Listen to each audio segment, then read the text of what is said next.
여러분 안녕하세요. 오늘은 기술 장비 분야의 숨겨진 강자, 그런데 최근에 아주 흥미로운 변신을 시도한 기업이 있어서요. 바로 APS 홀딩스, 줄여서 APS죠. 이 기업에 대해 한번 깊이 파고 들어보겠습니다. 네, 안녕하세요. APS 하면 보통 반도체나 디스플레이 장비를 떠올리시는데 실제로는 그보다 좀 더 큰 그림을 봐야 하는 회사입니다. 지주 회사로서의 역할이 상당히 중요하죠. 맞습니다. 그래서 오늘은 이 APS가 어떤 자회사들을 통해서 핵심 사업을 이끌고 있는지, 또 성장 동력은 뭔지, 그리고 왜 갑자기 피부 미용 의료기기 시장까지 눈을 돌렸는지 그 속사정을 좀 알아보려고 합니다. 네, 좋습니다. 이 기업의 진짜 모습과 또 미래 가능성까지 한번 가늠해보는 시간이 될 것 같네요. 바로 시작해볼까요? 그럼 APS의 그 핵심 사업 구조부터 좀 짚어주시죠. 지주회사라고 하셨는데. 네, APS는 2017년에 인적 분할을 통해서 지주회사 체제로 전환했어요. 그러니까 직접 장비를 만들기보다는 그 핵심 기술을 가진 자회사들, 예를 들면 AP 시스템이나 D&T 같은 곳들을 이제 지휘하는 거죠. 그러니까 APS라는 큰 우산 아래에 기술력 있는 자회사들이 포진한 그런 구조군요. 그렇죠. 이 자회사들이 이제 OLED 디스플레이, 반도체, 그리고 요즘 또 뜨거운 2차 전지 생산에 필요한 핵심 장비들을 개발하고 공급하는 역할을 합니다. 그렇군요.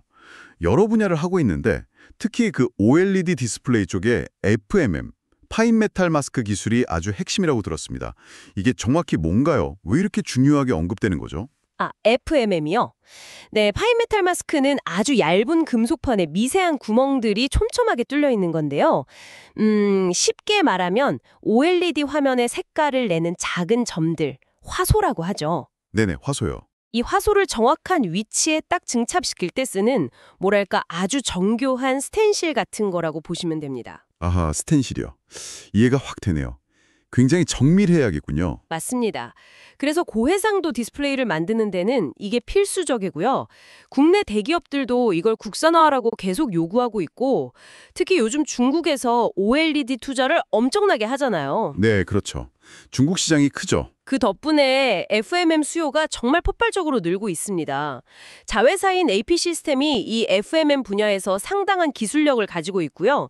이게 중요한 성장 포인트 중 하나입니다. 국내 수요의 중국 시장 확대까지 양날개를 단 셈이네요.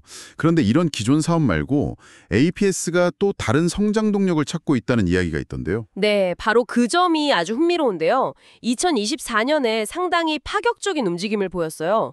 레이저 기반의 피부 미용 의료기기를 만드는 비손 메디칼이라는 회사의 지분을 무려 45.8%나 인수한 겁니다. 네, 피부 미용 의료기기요. 비손 메디칼. 네, 그러니까 철저하게 기업 간 거래, B2B 기술 기업이었던 APS가 갑자기 일반 소비자를 상대하는 B2C 미용 시장에 뛰어든 셈이죠. 와우, 그 소식 듣고 저도 좀 놀랐습니다. 아니, 반도체 장비 만들던 회사가 피부 미용이라니요. 비유하자면 뭐랄까, 정밀 기계 공장이 갑자기 고급 레스토랑을 여는 그런 느낌인데요. 이게 어떤 시너지를 노린 걸까요? 글쎄요, 양쪽 다 가능성은 열어두고 있겠죠. 예를 들어 반도체 공정 같은 초정밀 기술 노하우를 미용기기 제조에 접목할 수도 있을 거고요. 그럴 수도 있겠네요. 하지만 말씀하신 것처럼 B2C 시장은 완전히 다릅니다. 마케팅이라든지 또 빠르게 변하는 트렌드에 대응하는 능력 같은 게 필수적이거든요. 기존 B2B 사업과는 전혀 다른 역량이 필요해서 이 도전이 과연 약이 될지 독이 될지는 좀 더 지켜봐야 할 부분입니다. 그런 과감한 도전을 하려면 아무래도 재무 상태가 좀 튼튼해야 할 텐데요. 실적은 좀 어떤가요? 제가 듣기로는 2024년 4분기 매출이 엄청나게 늘었다던데요. 네, 맞아요. 외형만 보면 정말 대단합니다. 2024년 4분기 매출이 722억 원으로 전년 같은 기간 대비 무려 286%나 급증했어요. 거의 3배 가까이 뛴 거죠. 와, 286%요? 엄청나네요. 그런데 이게 속을 들여다보면 좀 다른 이야기가 나옵니다. 같은 기간에 영업 손실이 40억 원, 그리고 순손실은 무려 623억 원을 기록했어요. 여전히 적자 상태라는 거죠. 네, 매출이 그렇게 뛰었는데 이익은 적자라고요? 이게 어떻게 된 상황인가요?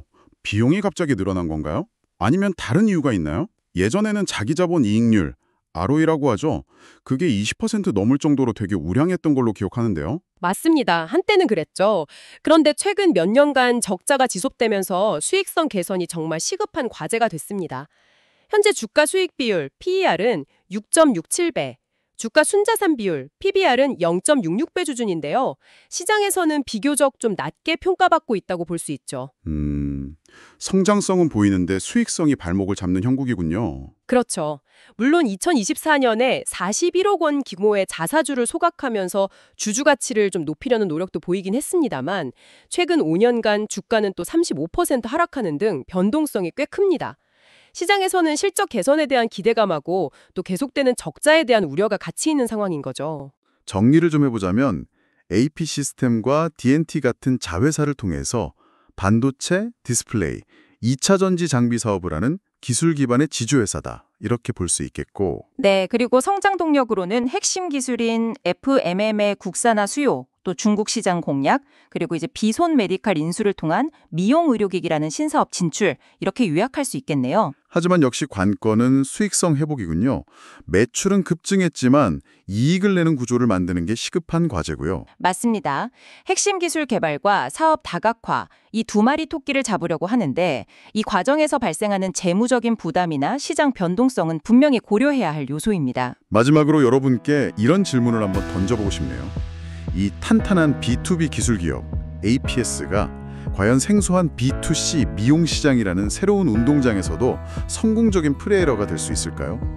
정말 흥미로운 질문인데요. 핵심 기술 경쟁력을 계속 강화하면서도 또 이렇게 과감하게 사업 확장을 하는 것 사이에서 어떤 균형점을 찾아 나갈지 이게 이 기업의 미래를 결정짓는 가장 중요한 관전 포인트가 아닐까 싶습니다. 그 균형점을 찾는 여정이 쉽지만은 않겠죠. 앞으로 지켜볼 가치가 충분히 있다고 봅니다. 네, 오늘 저희가 나눈 이야기는 특정 기업에 대한 정보 전달을 위한 것이지 투자 추천은 절대 아니라는 점을 분명히 말씀드립니다. 그렇죠. 어떤 경우든 투자는 항상 신중하게 접근하셔야 하고요. 모든 결정과 그에 따른 책임은 여러분 각자에게 있다는 점 꼭 기억해 주시기 바랍니다. 네, 맞습니다. 신중한 판단이 무엇보다 중요합니다. 오늘 저희와 함께 깊이 파고들어 주셔서 정말 감사합니다. 다음 시간에 더욱 흥미로운 내용으로 다시 찾아뵙겠습니다. 감사합니다.